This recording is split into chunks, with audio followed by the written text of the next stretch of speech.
E ele não te conhece, basicamente, ele está avaliando só o seu projeto. E investidores investem em pessoas e não em projetos apenas.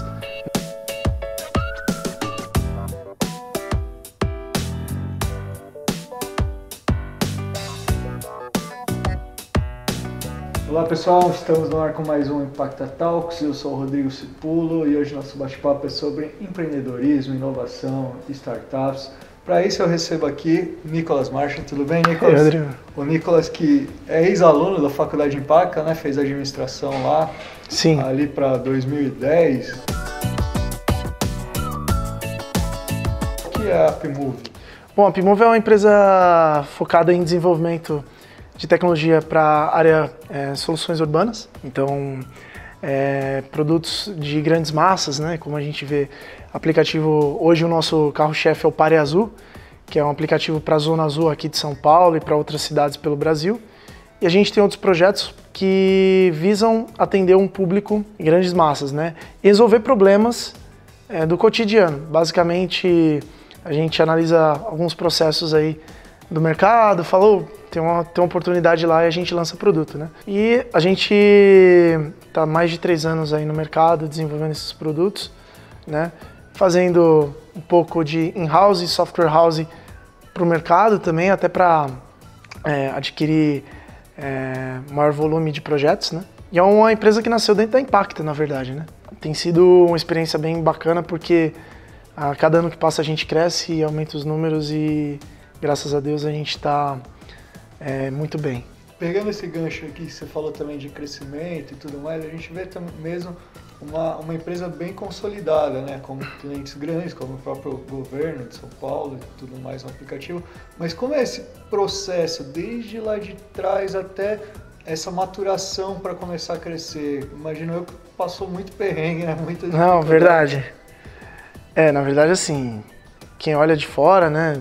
Olha até, vislumbra, porque de fato hoje temos estrutura, temos time, temos bons clientes, mas não foi fácil. Por quê? Primeiro porque você é universitário, né? Universitário, e recentemente a gente fez uma pesquisa, inclusive na área, né? O universitário hoje, ele principalmente aqui em São Paulo, né? Ele vive uma realidade da seguinte forma, trabalha para poder pagar os estudos, então comigo não foi diferente não. Né? Vim de família humilde, realmente uma família que batalhou muito para chegar onde está, mas ao mesmo tempo que tem no sangue o trabalho. Então o que aconteceu? Né? Eu fui trabalhar no mercado, né? Adquiri experiência, né, no mercado, na faculdade, e alinhei isso a uma boa carreira, né? Uma curta, mas uma boa carreira. E comecei a desenvolver os projetos no paralelo, literalmente. Então, o meu tempo livre... Sua carreira, a faculdade e seu projeto. Exatamente. E dormir não precisa? Dormir, a gente tem final de semana, às vezes, sei lá, 2 horas por dia, né? Cansei de sair da própria Impacta, meia-noite, 1h da manhã com um bate-papo com o professor e chegar em casa, tomar um café duplo ali, trabalhar, estudar mais ou menos ali até umas 3, 4 da manhã. No dia seguinte, 6 horas da manhã, já está pegando o metrô lotado para ir para... Inclusive eu trabalhava aqui próximo, né? Aqui na Paulista, né? E assim, a Upmove, ela passou os melhores momentos dela nesse tempo, porque era o momento que a gente concebia as ideias, né? Então a gente pensava, o dia que a gente vai à empresa, a gente vai fazer esse projeto, a gente vai ter X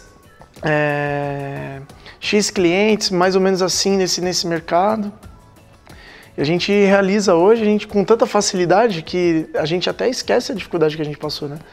E foi bem assim, foi mais de 2011 até 2015, foram 4 anos de oscilações.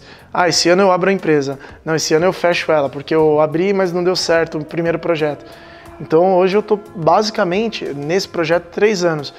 E o legal é que o cenário, praticamente 4 anos atrás para esse, não muda muito, né? A gente ainda vê muito jovem com esse sonho de empreender, de ter o próprio negócio nessa rotina maluca que você falou, de estudo, trabalho para pagar a faculdade, tocando a sua startup, seu projeto em paralelo. E quando você acha que é o momento certo, até para dar uma dica pro pessoal que está assistindo, de virar essa chave, falar, opa, agora eu acho que eu vou largar um pouquinho aqui minha carreira e vou focar realmente nesse projeto, tirar minha startup do papel, começar a querer alçar voos maiores? É o momento que eu senti que eu estava maduro, literalmente, porque eu dei muita cabeçada.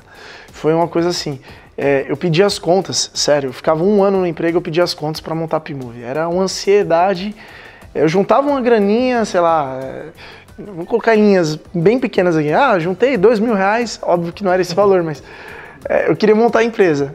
Cara, R$2.000 você não paga nem os móveis da sala, né? Mas eu comecei a pedir as contas, saía do emprego, aí tinha que voltar para o mercado. Mas aí, qual foi o momento mesmo, assim, no momento que eu já não me enxergava, não como subordinado, seria até prepotência, né? Porque, na verdade, todos nós somos subordinados, mesmo você sendo dono de uma empresa, sócio, independente do cargo que você está subordinado ao seu cliente, ao seu próprio funcionário, porque hoje você tem que ter bastante jogo de cintura para montar uma equipe que esteja feliz com aquele trabalho, você tem que engajada. E hoje eu tenho uma equipe maravilhosa, né? Mas naquela época, né, que eu não tinha equipe, não tinha ninguém, era só eu, o que eu mais vejo que fez diferença foi minha experiência. Com 18 anos você não tem essa experiência. Óbvio, né? Tem alguns gênios aí que conseguem, às vezes com uma boa ideia, já despontar, né? Mas no cenário brasileiro, que é aquele lance, estou estudando, estou trabalhando, e aí eu tenho que ainda pensar no...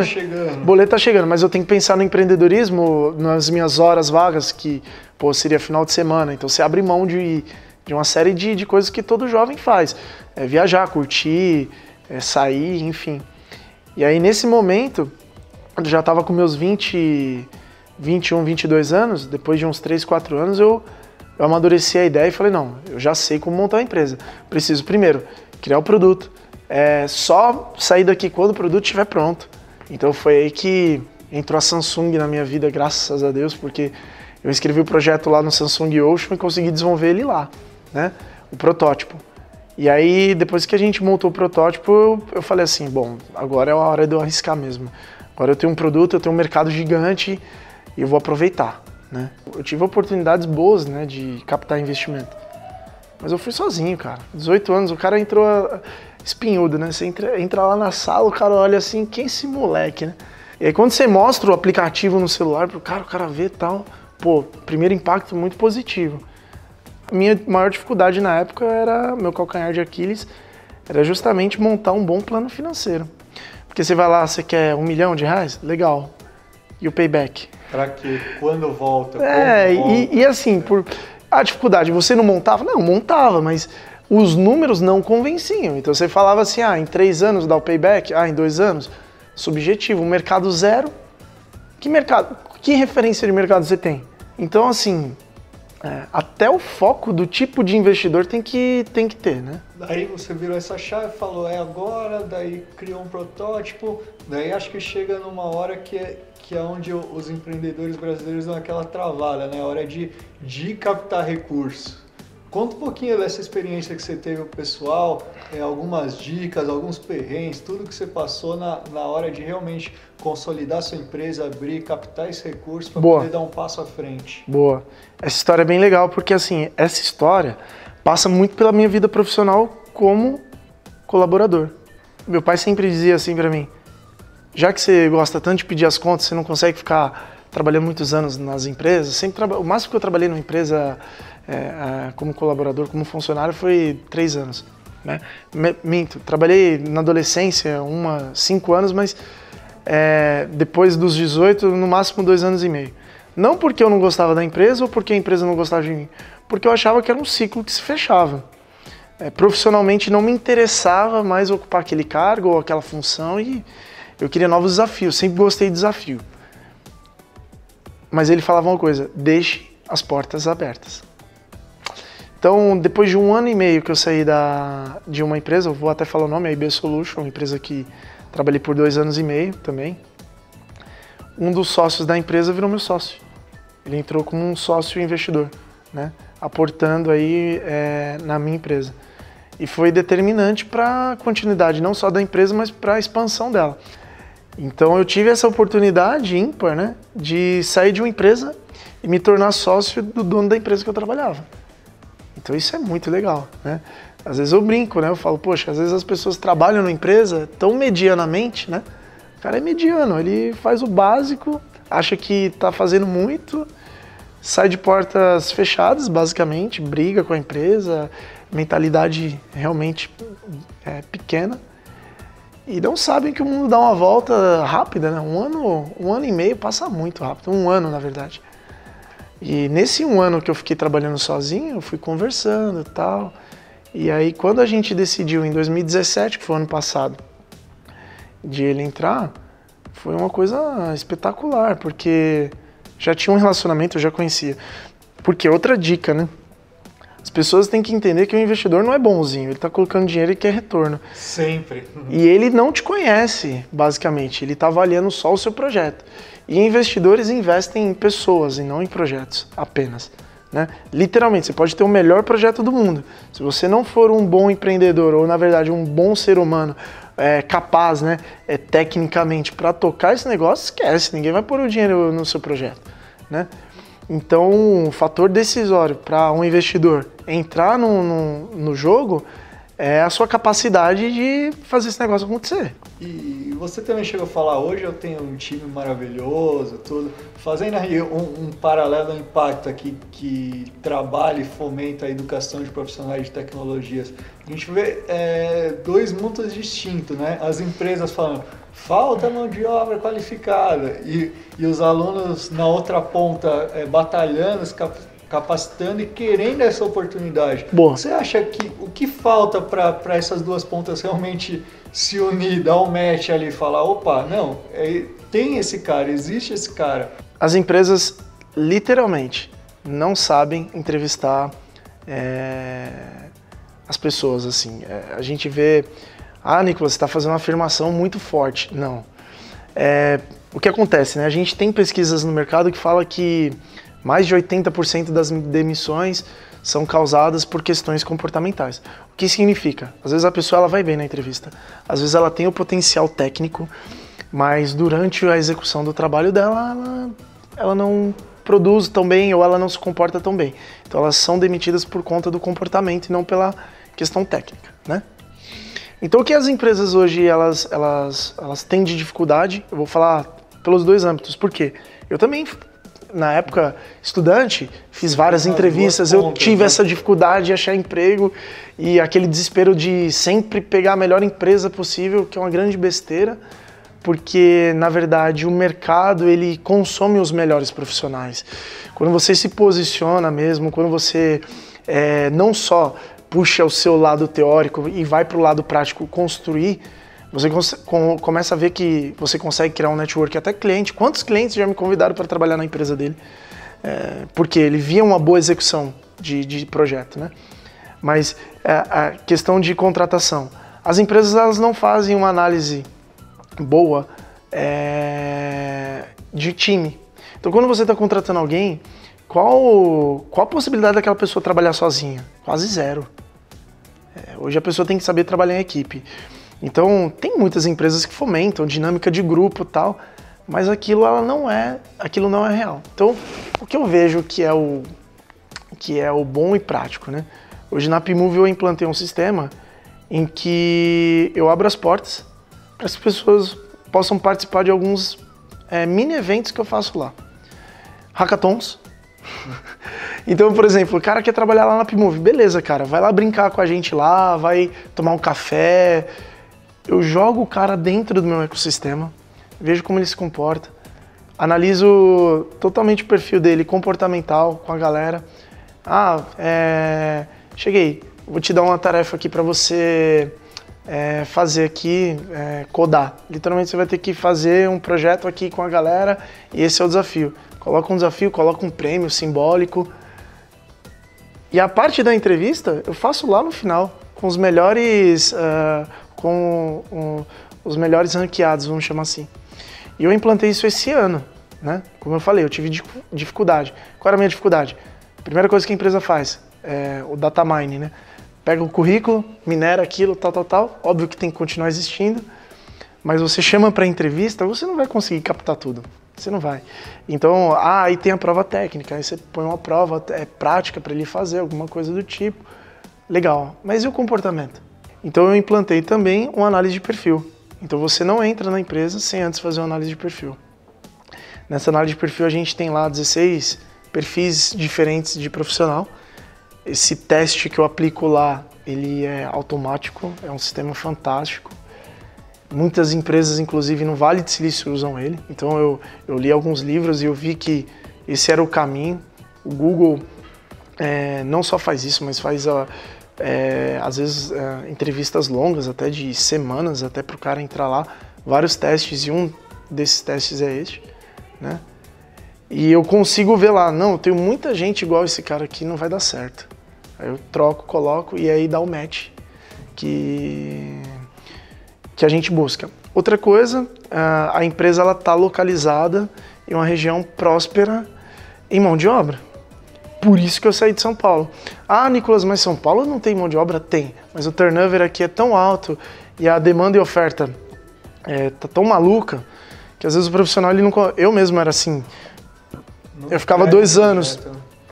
Eu entregava, mas ao mesmo tempo é o seguinte, por mais que você entregue o projeto, 1, 2, 3, 10, 20, 1000 projetos, você adquiriu a cultura da empresa, você recebeu um investimento muito pesado da empresa para chegar onde você chegou. E aí, por uma proposta talvez mais tentadora, você trocar de empresa, isso é muito comum aqui, né? E não é pecado, não tem esse pudor. Mas é legal você estar em uma região em que não tem tanta tentação assim. Uhum. Por isso que eu levei a empresa para o Paraná. Hoje eu tenho uma segurança de informação ali dentro, porque eu sei que os meus concorrentes não vão conseguir montar um escritório lá tão fácil. A gente tem um bom relacionamento nas universidades do Paraná, são mais de 11 universidades, então a gente pode captar de 11 universidades grandes de tecnologia que tem lá, né? Então é uma vantagem competitiva até. Assim, sem delongas, né? Sem falar, mude seu mindset, seja resiliente, tome chá verde. Essas coisas eu não sou tão apaixonado assim. Eu acho que é mais... A pessoa ela tem que pisar no mundo real. Então, o melhor conselho que eu posso dar empreendedorismo é quem faz. E não adianta. É o cara que assume risco, é o cara que bota a cara para apanhar mesmo. Ou... literalmente não tem medo de errar. Eu errei demais, cara. E eu vou falar, existem pessoas que aprendem errando e outras não. Eu aprendi com os meus erros. Então, o empreendedorismo, ele basicamente é uma atitude. Não é uma personalidade. Óbvio que você tem pessoas que têm isso de forma nata, né? O cara pode perder tudo num dia, no dia seguinte já tá montando outro negócio. Tem outros que não absorvem isso de tão boa forma, porque às vezes entram na depressão. No meu caso, eu adquiri isso com o tempo. Essa persistência é muito importante. Acordar todos os dias motivado a seguir o objetivo. Se não, esquece, você não vai chegar onde você quer, né? É um negócio para poucos. Não à toa que a gente vê que a grande maioria está no status quo de sempre, né? Estudar, trabalhar, arrumar um bom emprego, se Deus quiser, ou um concurso público. Beleza. Garantido. Sem propósito, sem entendimento da demanda, você tá frito. Bom, a Pimove, ela se consolidou já com o Pare Azul, né, que é o nosso produto carro-chefe, primeiro produto que realmente a gente conseguiu emplacar.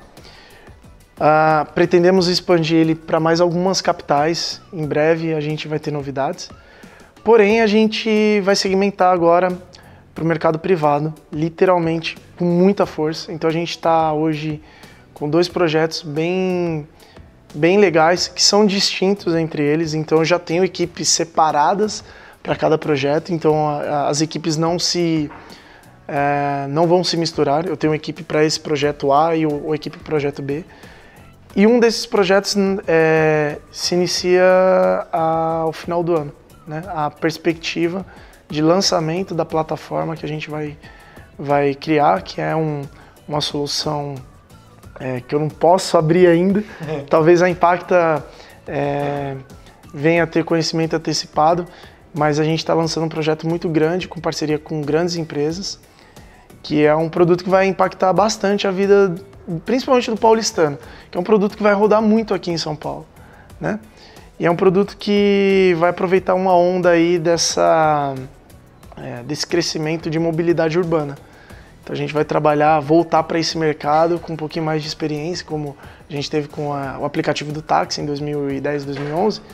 Agora a gente vai aplicar um novo conceito a esse mercado, não para concorrer com os players que tem, mas sim para agregar os players que a gente tem. Então a gente está apostando bastante aí, é um produto bem legal.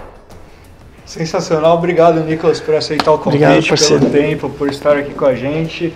E é isso aí, pessoal, encerramos mais um Impacta Talks. Espero que vocês tenham gostado, né? Deixe seu comentário, seu like, sugestão de temas para o próximo. Todo o feedback é bem-vindo para a gente continuar fazendo esse trabalho legal aí, trazendo esse conteúdo de primeira para vocês, beleza? Obrigado mais uma vez e até a próxima. Obrigado.